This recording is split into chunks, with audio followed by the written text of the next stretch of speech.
नमस्कार मित्रांनो, तू ही रे माझा मितवा मालिकेच्या आजच्या जबरदस्त अशा भागामध्ये आता सुप्रिया ही मंगलाष्टिका असताना समोर नसते.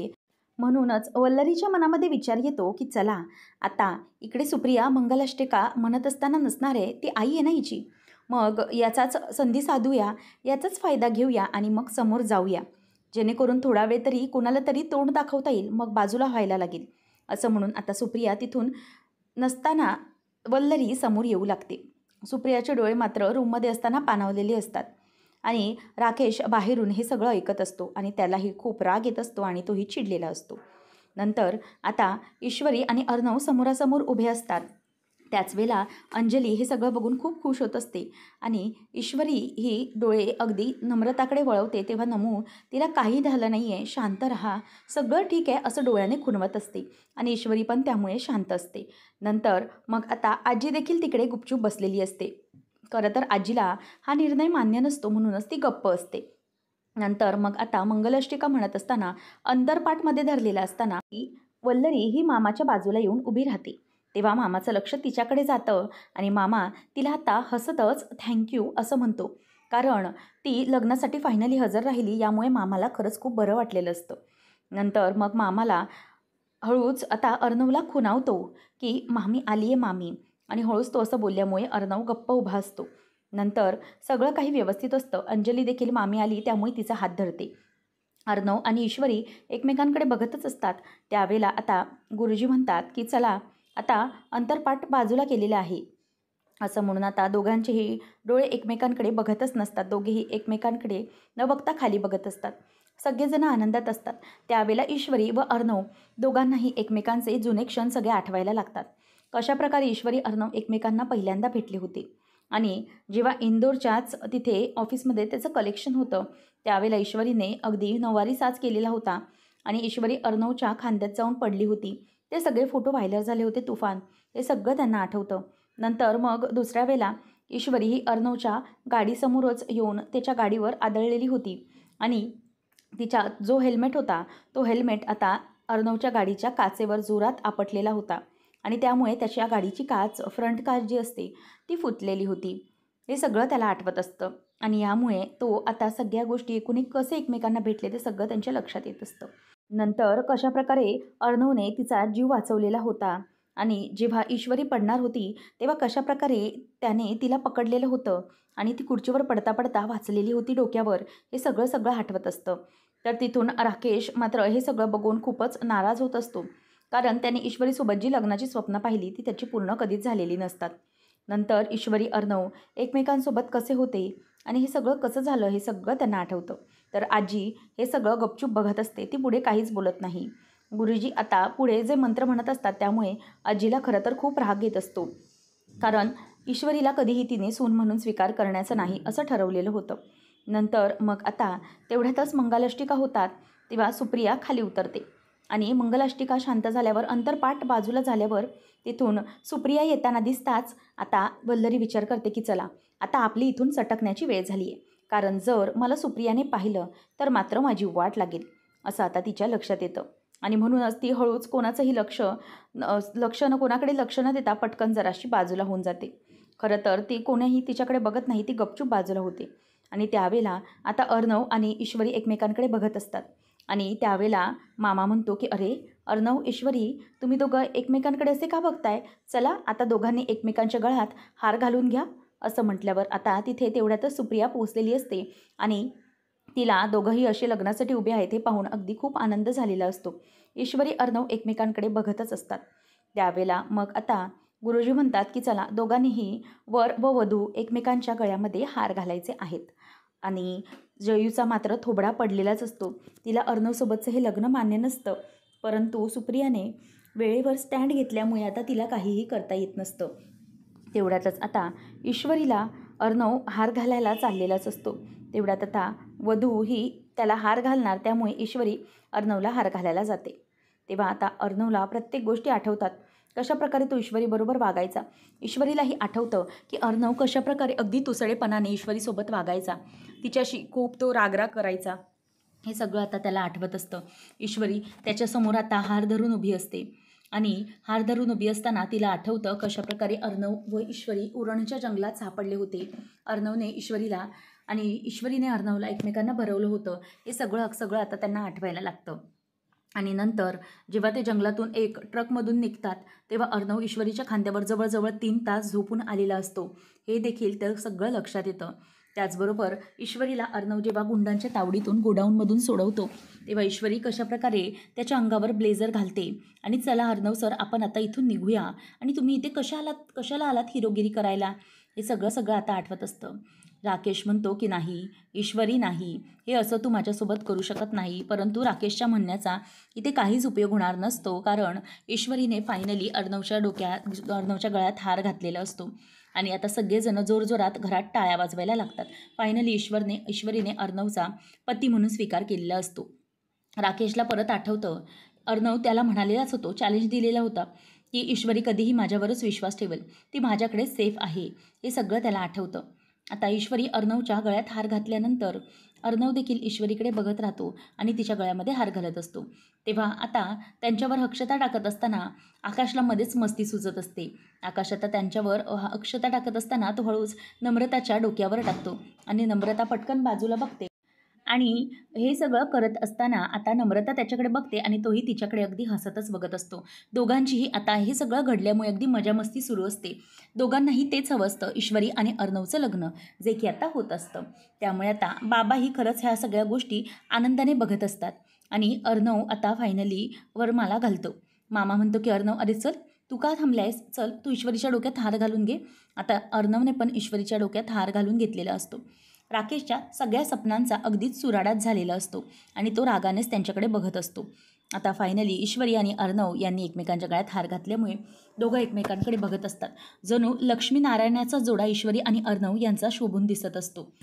आणि जेव्हा अर्णवला राकेशने धमकी दिलेली असते तेव्हा राकेश त्याला बोलतो की हे बघ अर्णव, तू आता फक्त आराम कर, कारण तू आता काहीच करू शकणार नाहीस. पण अर्णव म्हणालेला असतो की मी तुला माझ्या बहिणीची आणि मिस इंदोरची लाईफ स्पॉईल करू देणार नाही. आणि राकेशला दिलेला शब्द अर्णवने अगदी व्यवस्थितपणे पाळलेला असतो. त्यामुळे राकेश खूप चिडलेला असतो. आता फायनली एकमेकांनी गळ्यात हार घातल्यामुळे सगळेजण खूप आनंदात असतात. सुप्रियाला पण हा क्षण पाहून अगदी डोळ्याचं पारणं फिटल्यासारखं झालेलं असतं. तेवढ्यातच आता गुरुजी हे दोघांनाही बसायला सांगतात. त्यांचे जे काही विधी असतात ते होतात. नंतर दोघंही आता तिथेच उभे असताना त्यांचा पुढचा जो सप्तपदीचा विधी असतो तो होणार असतो. राकेश म्हणतो की नाही माझी इंदोरी जिलेबी, तू असं काही करू शकणार नाहीस, असं म्हणून तो फक्त तिथे बघत असतो. ईश्वरी अगदी एक कोपऱ्याच्या नजरेने अर्णवकडे बघत असते, कारण नवरा म्हणून तोही तितका सुंदर दिसत असतो आणि देखणा दिसत असतो. ईश्वरी आणि अर्णव एकमेकांच्या बाजूला असतात. तेव्हा आता गुरुजी हे पुढचे विधी करत असतात आणि आता अर्णव, तुम्ही तुमच्या पत्नीच्या भांगात कुंकू भरायचे आहे, असं गुरुजींनी सांगताच अर्णव आता कुंकू घेतो आणि ते ईश्वरीच्या कपाळी तो लावायला चाललेला असतो. ईश्वरी त्याच्याकडे बघत असते आणि अर्णव ते कुंकू लावायला जात असताना ईश्वरी ते लावून तर घेते, परंतु ती पटकन अशी जराशी बाजूला होते आणि तिच्या त्या गोष्टीमुळेच तिच्या नाकावर आणि डोळ्यामध्ये ते कुंकू जातं. त्यामुळे आता अर्णवला ते दिसतं.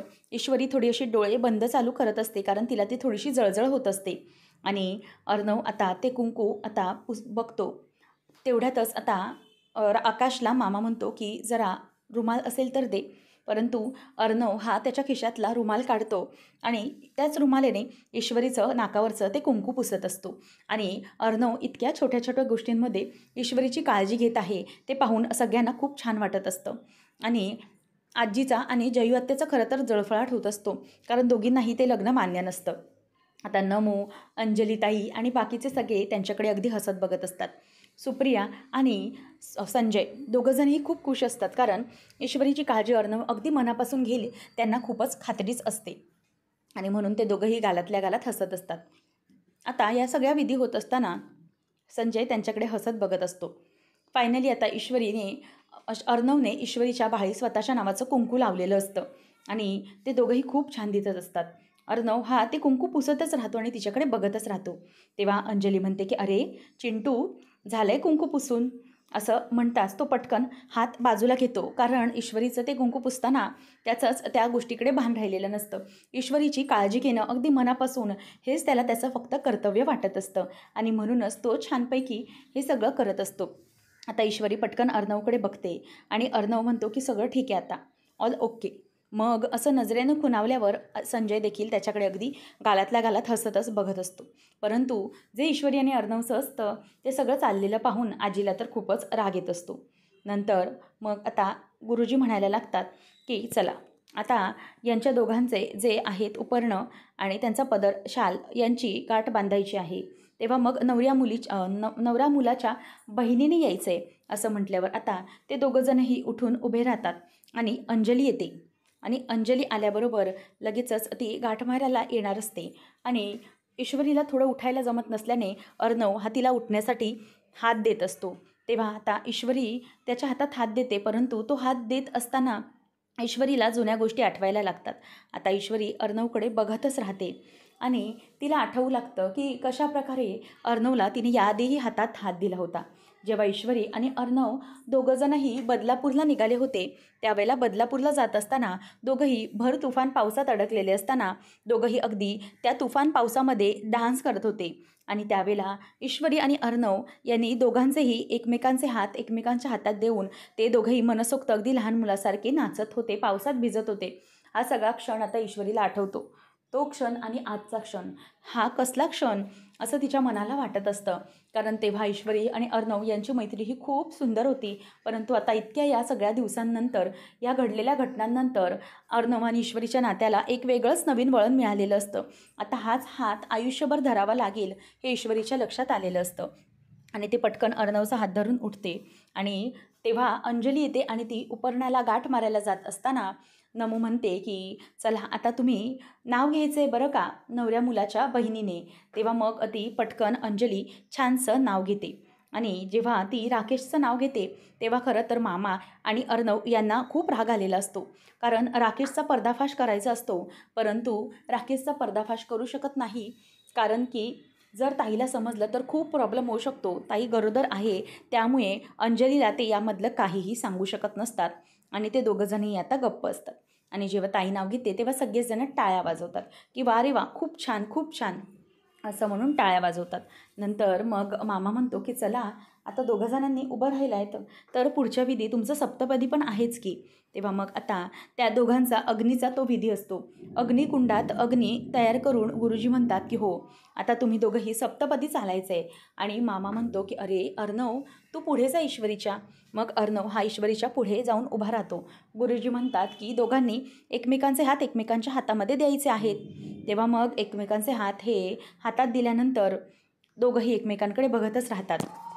इकडे ईश्वरी आणि अर्णव यांची आता सप्तपदीला सुरुवात झालेली असते. एकमेकांचा हात दिल्यानंतर अर्णव आणि ईश्वरी दोघं एकमेकांकडे बघत राहतात. कारण कितीही काही झालं तरीही ईश्वरीच्या मनाविरुद्ध सगळं असतं, परंतु खरं तर अर्णवच्या मनानुसार हे सगळं घडत असतं. फायनली त्याने ईश्वरीला आपली बायको म्हणून आता सगळ्यांसमोर तो मिरवणार असतो आणि त्याचाच आनंद त्याला खूप होणार असतो. कारण राकेशच्या नाकावर टिचून अर्णवला जिंकायचं होतं आणि तो ते आता जिंकत असतो, म्हणून त्याला आनंद तितकाच होत असतो. नंतर मग ईश्वरी ही अर्णवच्या हातात हात देते आणि गुरुजी म्हणतात की चला आता तुम्ही सप्तपदी चालायला सुरुवात करा. दोघंजणी आता हातात हात देऊन सप्तपदी चालायला सुरुवात करतात. आणि हे सगळं होत असताना ईश्वरीच्या मनातली जी भीती आहे, जी धाकधूक आहे, ती अर्णवला अगदी व्यवस्थितपणे समजलेली असते आणि म्हणूनच तो आता ईश्वरीकडे बघत असतो आणि दोघंही चालत असतात. ईश्वरी आता जसं जसं गुरुजी सांगतात तसं तसं सप्तपदी एक एक सुपारी ही तिथून पाटावरून तांदळावरून बाजूला हळूहळू आपल्या अंगठ्याच्या साह्याने करत असते. कारण जे काही सप्तपदी आहेत, प्रत्येक सप्तपदीमध्ये एक वचन असतं, जे वचन ईश्वरी आणि अर्णव निभवत असतात. आणि त्यांचं हे लग्न लागत असताना अंजली ही आकाशकडे बघतच राहिलेली असते. खरं तर ईश्वरीच्या घरचे कोणीही नटून थटून नसतं, कारण कोणीही लग्नाच्या हेतूने आलेलंच नसतं खरं तर. परंतु इथे राजेश शिर्केंच्या घरामध्ये सगळेजण अगदी सुंदर छानपैकी अर्णवच्या हळदीसाठीच नटलेले असतात आणि त्याच वेशात आता लावण्यासोबत हळद न होता थेट अर्णवचं ईश्वरीसोबत लग्नच लागत असतं आणि त्यामुळे या सगळ्या गोष्टी अगदी आनंदाने पार पडत असतात. आता ईश्वरी ही 6वी सप्तपदी म्हणजे 6वी सुपारी ही बाजूला करते आणि त्याच वेळेला गुरुजी सांगतात की आता एक काम करायचं आहे, ते म्हणजे ईश्वरी तुम्ही पुढे यायचं आहे. आता ईश्वरी ही पुढे आल्यावर सगळेजण तिच्याकडे बघतच राहतात आणि या सगळ्या गोष्टी या इतक्या पटापट घडतील असं अर्णव आणि ईश्वरी दोघांनाही वाटलेलं नव्हतं. आता ईश्वरी पुढे येते. पुढे आल्यानंतर आता अर्णवला गुरुजी सांगतात की चला अर्णव, आता तुम्हाला ईश्वरीच्या हातामध्ये हात द्यायचा आहे. आणि मग तो आता ईश्वरीच्या हातात हात देतो आणि दोघंही आता शेवटची सप्तपदी चालतात. आणि ईश्वरी शेवटची जी 7वी सुपारी असते ती बाजूला करून सप्तपदी अगदी पूर्ण केलेली असते. आणि बायको ही नवऱ्याच्या संकटात, प्रत्येक संकटात त्याच्याबरोबर असेल, त्याच्या बाजूने असेल, ही 7वी सप्तपदी सगळ्यांना सांगत असते. आणि जर मृत्यू आला तर बायको सुरुवातीला सामोरे जाईल आणि यमाला ती सुकवेल. म्हणजेच आपल्या नवऱ्याचे प्राण घेत असताना बायको यमाशीही झगडू शकते, ही आपली संस्कृती सांगते. आणि यमाच्या दारातून तिने आपले प्राण, म्हणजे सावित्रीने तिच्या नवऱ्याचे प्राण परत आणले होते. त्यासाठीच ही 7वी सप्तपदी असते. आणि ही 7वी सप्तपदी आता आपल्या ईश्वरीने पूर्ण केलेली असते अर्णवसाठी. आणि अर्णवसाठी जर काही कोणी संकटमध्ये आलं तर ईश्वरी त्याच्यासाठी खंबीरपणे स्वतः उभी राहील, तो मृत्यू स्वतः झेलेल, असं तिने आता त्या 7व्या सप्तपदीमधून सगळ्या जगाला पटवून दिलेलं आहे. आजी ते बघतच राहते आणि ती गप्प बसलेली असते. नंतर मग ईश्वरी अर्णवकडे थोडी चिडूनच बघते. आता गुरुजी म्हणतात की तुमची सप्तपदी पूर्ण झालेली आहे. त्यानंतर येतो कन्यादानाचा विधी. आता कन्यादानाच्या विधीला संजय पुढे येत असतो आणि खरं तर संजयच्या बिचाऱ्याच्या हाताला जीव नसतो, म्हणून सुप्रिया पुढे येते. आणि सुप्रिया स्वतःच्या एका हाताने तो लोटा, म्हणजेच तांब्या धरून, तो दोघांचाही हात खाली घेऊन गणपती बाप्पाची मूर्ती हातात घेऊन कन्यादानाचा विधी हा पार पडत असतो. आणि तो विधी पार पडताना बापाच्या आयुष्यातला एक सगळ्यात मोठा विधी, एक सगळ्यात सुखाचा क्षण, कन्यादान म्हणजेच एक आयुष्यातलं बापाच्या, म्हणजेच जो कन्येचा बाप आहे त्या पित्याचं हे मोठं सगळ्यात पुण्याचा क्षण हा त्याच्या आयुष्यात आलेला असतो. आणि ईश्वरीचं कन्यादान बाबा करत असतात. आणि कन्यादान करत असताना बाबांच्या हातात जरासा जीव आल्यासारखाच झालेला असतो, कारण हाताची जी मूर्ती, ती मूर्ती आता गणपतीरायावर ते पाणी आचमन करत असताना ते सगळे क्षण त्यांना आठवतात. आणि ईश्वरी आणि बाबा दोघंही, त्यांच्या डोळ्यातही पाणी दाटून आलेलं असतं. ईश्वरी कन्यादान करत असताना बाबांकडे बघत असते. तिच्या डोळ्यात आता खूप पाणी असतं. अर्णवचं लक्ष ईश्वरीकडे जातं. कन्यादान होत असताना ईश्वरीचे डोळे पाणावलेले असतात आणि अर्णव ते सगळं बघत असतो. आणि त्याच वेळेला मग आता आजी ही ते सगळं बघत असते आणि आजी विचार करते की हे सगळं काय सुरू आहे. तर इथे ईश्वरीचं वाक्य बाबांना आठवतं आणि बाबांची वाक्य ईश्वरीला आठवत असतात. ईश्वरी म्हणते, खरंच माझं ऊर अगदी भरून आलेलं आहे. आणि ती आता अर्णवकडे बघायला लागते आणि तिला आठवतं, बाबा म्हणालेले असतात की बेटा, आपल्या रक्ताच्या नात्यांपेक्षा जोडलेली नाती ही खूप सुंदर आणि सुरेख असतात, ती आपल्याला खूप जीव लावत असतात, हे तिला आठवतं. त्यानंतर बाबांना ईश्वरी पण म्हणालेली असते की हो बाबा, रक्ताच्या नात्यांपेक्षा माझी जोडलेली नाती ही माझ्या रक्ताच्या नात्यांपेक्षा श्रेष्ठ आहेत.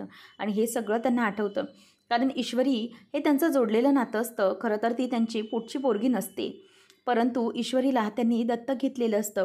आणि ह्या सगळ्या गोष्टी आठवतात. आणि ईश्वरी बाबांना म्हणते की बाबा, तुमच्या डोळ्यात पाणी येईल ना, मी असं कधी वागणार नाही. तर संजयच्या चेहऱ्यावरती जे स्मित हास्य असतं, जो कन्यादान करतानाचा आनंद असतो, तो पाहून ईश्वरीला खरंच खूप अगदी थक्क व्हायला झालेलं असतं, कारण ईश्वरी ही अशा प्रकारे हे सगळं करते याचा आनंद त्यांना झालेला असतो.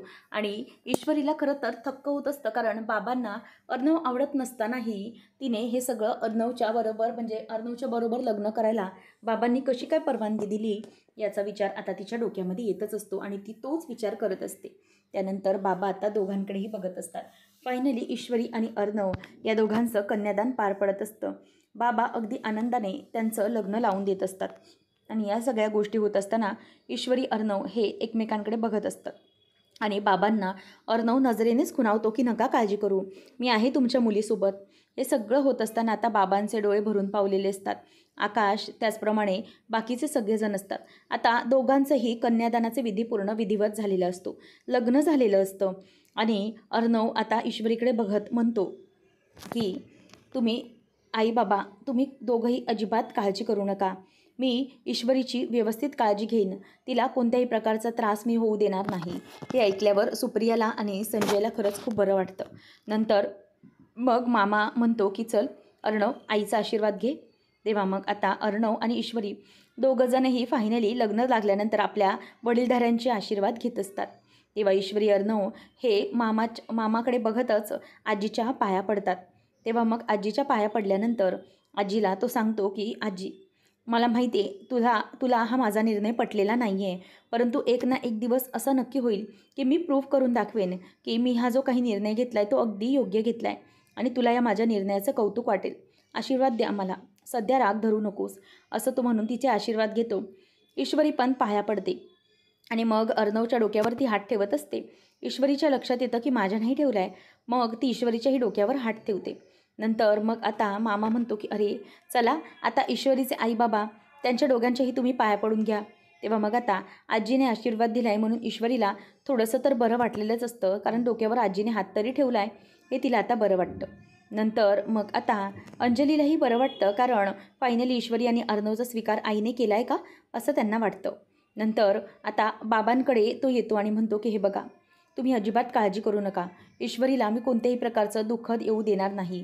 तिची मी कायम काळजी करेन. तुम्हाला कधीही मी संधी देणार नाही बोलण्याची, असं अर्णव आता बाबांना बोलून दाखवतो. तेव्हा बाबा गालातच हसतात आणि नंतर ते ईश्वरीच्या आणि अर्णवच्या दोघांच्याही डोक्यावर सुप्रिया ही त्याचा हात धरते आणि दोघांच्याही डोक्यावर तो हात ठेवतो आणि तिच्या मदतीने का होईना आशीर्वाद दोघांपर्यंत पोचलेला असतो. म्हणून तो डोळे बंद करतो आणि ईश्वरीला इशारा देतो की सगळं काही ठीक आहे आणि याने तो खूप आनंदित आहे हे तो हसून दाखवत असतो, कारण त्याच्या चेहऱ्यावरचा आनंद हा अगदी व्यवस्थितपणे दिसून येतो.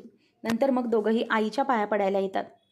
तेव्हा मग आईच्या पाया पडायला येत असताना ईश्वरी ही बाबांचाही हात धरते आणि मग आई दोघांनाही आशीर्वाद देत असते.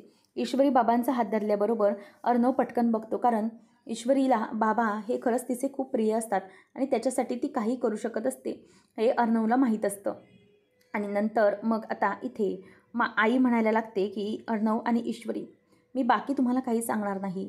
दोघंही फक्त सुखाने नांदा, तुमचा संसार सुखाचा करा, एवढाच मी तुम्हाला आशीर्वाद देईन, असं ती आता प्रेमाने त्या दोघांनाही आशीर्वाद देते. ईश्वरी आता गप्प बसलेली असते. ती पुढे काहीही बोलत नाही, कारण या सगळ्या गोष्टींचा तिला खूपच त्रास होत असतो आणि तिला हे सगळं खरं तर सहन होत नसतं. ईश्वरीचा पाठवणीचा क्षण थोड्या वेळातच येणार असतो, त्यामुळे तिला खूप वाईट वाटत असतं. त्यानंतर मग आता पुढच्या भागामध्ये इथे ईश्वरी आणि अर्णव यांचा गृहप्रवेश होत असताना अंजली म्हणते की आता मी माझ्या नवीन होणाऱ्या वहिनीला एक उखाणा घेण्याची रिक्वेस्ट करू शकते का, ती एक उखाणा घेऊ शकते का, असं अगदी प्रेमानेच आपली अंजलीताई विचारते. तेव्हा ईश्वरी नाव घेते की म्हणते की माहेरच्या लोकांना सोडून येताना मन होतंय कातर, माहेरच्या लोकांना सोडून येताना मन होतंय कातर. अर्णव सरांचं नाव घेते बाबांच्या इच्छेखातर, असं ईश्वरीने आता अगदी तुटक आणि विरळच नाव घेतल्यामुळे, म्हणजेच अर्णवचं नाव न घेतल्यामुळे सगळेजण तिच्याकडे बघत राहतात आणि ईश्वरीच्या त्या नावात अगदी वृक्षपणा जाणवून येत असतो. म्हणजे नवरीच्या नावामध्ये जे नवऱ्याचं नाव येत असतं ते अगदी वृक्षाप्रमाणे, म्हणजे वृक्ष वाटत असतं. सगळे त्याच्याकडे बघतात. अर्णव पण आता ईश्वरीकडे बघतो, कारण तिने हे नाव जरा वेरडच घेतलेलं असतं आणि म्हणून आता अर्णव पण गप्प असतो. ईश्वरी पण त्यावर आता काहीच बोलत नाही आणि तोही काही बोलत नाही. देवाचा आशीर्वाद घ्यायला आलेली असताना आता अंजलीताई म्हणते की आजी, अगं ते दोघंही देवाचा आशीर्वाद घेतात. आता तुझी सून तुझ्या घरात आली आहे, लाडकी नाचून, तर तू तिचं सूनमुख बघणार नाही आहेस का, तो विधी करावा लागेल. तेव्हा ती म्हणते की एक मिनिट अंजली, या मुलीला मी माझी सून मानत नाही, तर मग सूनमुख बघण्याचा प्रश्न देखील येत नाही, असं तिने बोलल्याबरोबर आता अंजलीलाही खूप वाईट वाटतं आणि ईश्वरीलाही वाईट वाटतं. आजी आता त्यांच्याकडे बघतच राहिलेली असते. अर्णव आजीकडे काही बोलणार तेवढ्यातच आजी तिथून डोळे अगदी बारीक करून आणि तिथून बाजूला गपचूप निघून जाते आणि ती ईश्वरीचा सून म्हणून स्वीकार करणार नाही असं स्पष्ट करून सांगते. त्यानंतर मग आता इथे ईश्वरी ईश्वरी तिथेच उभी असते. आजी निघून गेल्यावर तिचाही चेहरा पडतो. आता अर्णव हा आजीला ईश्वरीच्या बाबतीत कसा मनवणार हे सगळं पाहणं अगदी रंजकतेचं ठरणार आहे. सुरुवातीचे अर्णव व ईश्वरीचे दिवस थोडे कठीण जाणार आहेत, कारण ईश्वरीलाही अर्णवचा राग आहेच. परंतु जेव्हा जेव्हा ईश्वरीला अर्णवचं सत्य समजेल तेव्हा तेव्हा नेमकं तिचं अर्णवच्या बाबतीतलं प्रेम कसं वाढत जाईल आणि त्यांचा संसार सुखाचा कसा होणार आहे हे पाहणं अगदी रंजकतेचं ठरेल. अशाच मालिकांचे अपडेट जाणून घेण्यासाठी आजच आपल्या चॅनलला सबस्क्राईब नक्कीच करा. धन्यवाद.